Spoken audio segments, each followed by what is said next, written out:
Hello, thank you for watching this. I'll be just let me give you a brief. I did a couple of posts a couple of weeks ago that had to do with Excel, and this is the third one in the series. The first post about Excel had to do with how you can count the number of Excel spreadsheets on a company's servers. And by counting these spreadsheets, you can understand who the owner is, and when the spreadsheet is created, when it was modified, and when it's been accessed. And this can give you a good indication of who owns the spreadsheet. And then by meeting with the end users, you can understand why they use the spreadsheet. And this is very good when you're conducting a business process mapping exercise, or trying to figure out who does what in the organization before bringing on an ERP. So again, that was the first one of how to count the number of Excel spreadsheets.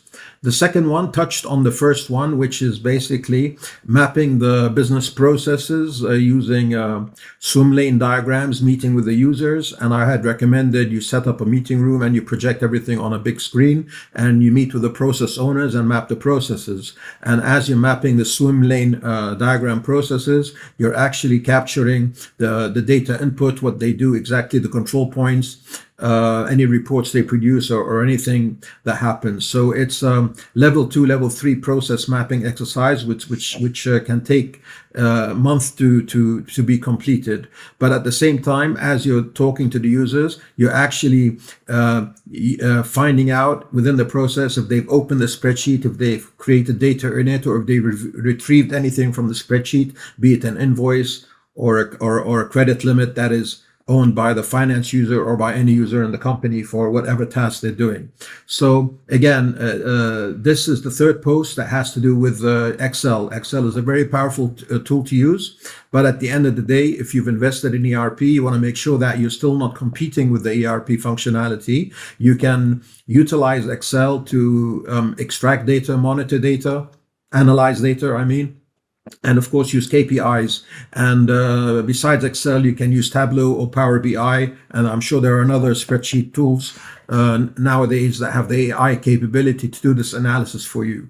Coming back now to the third part of this Excel spreadsheet, which has to do with the transactions that are in the balance sheet. And what you're about to see here is something that most of the auditors that come on an annual basis to audit the company, they actually may request that the company provides the fiscal year's transaction to them on a CD or a USB, which they take to the office. They analyze, they look at some trends, they do whatever they do, and they come back and they meet with the finance manager, and to ask them questions before producing the audit report for that year. So I'm not asking you here to do what an auditor does, but I'm saying because the data is available at your disposal, you can do a very simple check to see how well the ERP is performing, actually, and you can see exactly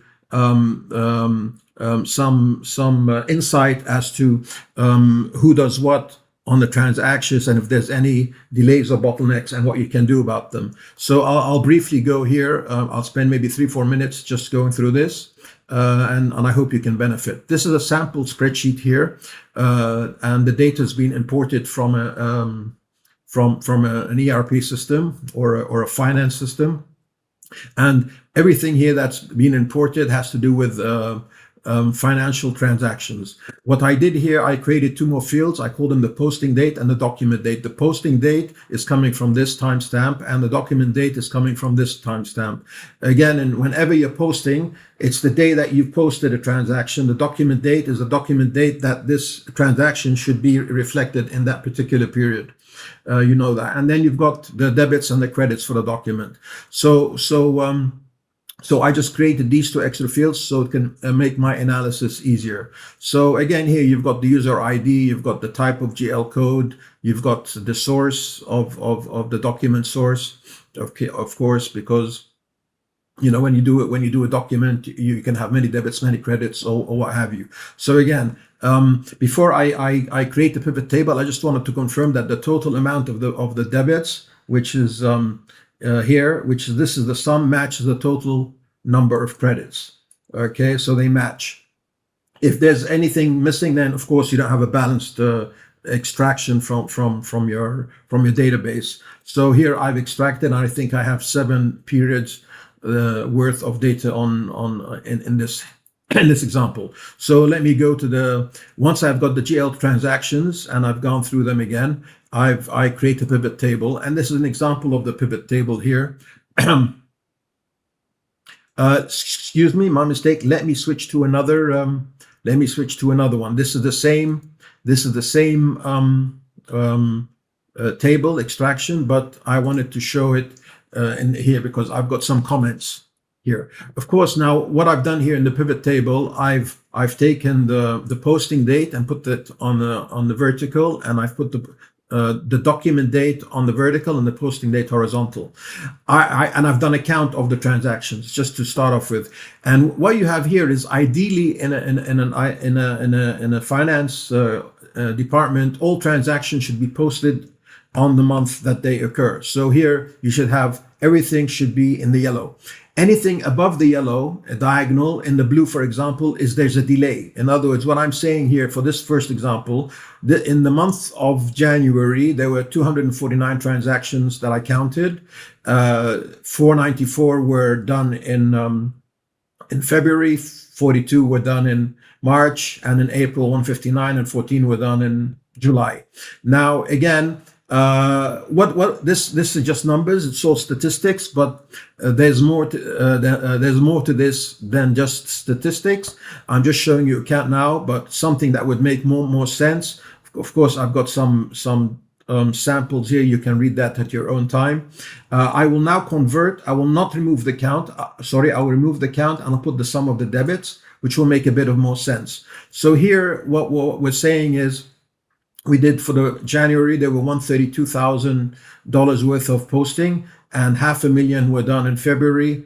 And of course, the total was about 800,000. So what happened was only 1/8, or just a bit over 1/8 of the amount of debits were posted in the month they should, and everything was delayed. So this means anything in the blue here is questionable. Okay, there's a delay, something is going on, and your aim is to actually bring these blues back into the correct posting month. Because what happens if you don't, then the month will remain open, then you would not close. You will not close the period. That's why you see a lot of systems, they keep the period open so they can do back posting towards the period. And sometimes this is unhealthy because these numbers may not match with the subsidiaries that are generating, for example, revenues or what have you. Okay, and there's a lot of delays. So you can do all sorts of analytics. You can analyze by user ID. You can analyze by GL code. You can analyze by sort. But now, if you wanted to look at this, for example, this $4,000, why was it posted in July? You can just click on it and drill down, and you see this is made up by one document that was posted that had all these credits. And this was the debit. This was done by a guy called Alfred. Apparently, these are invoices which he posted. Okay. Why did he post them in July? You could talk with him and he would give you the answer, and you could find out what went wrong or why was there a delay for this particular transaction. And again, let's come to another meaningful one here, one that just brought my attention. This is in the month of June. 309,000 were in June, but in July, $4 million were posted. So why weren't these in the correct month? Let us see. We can drill down on this one, and we can see a lot of transactions here that were posted by different dates. Okay, so you've got stuff called overtime, okay, and what have you. And this is it. You can drill into these and figure out. User ID is hacker here, or what I was doing before, but I just noticed it.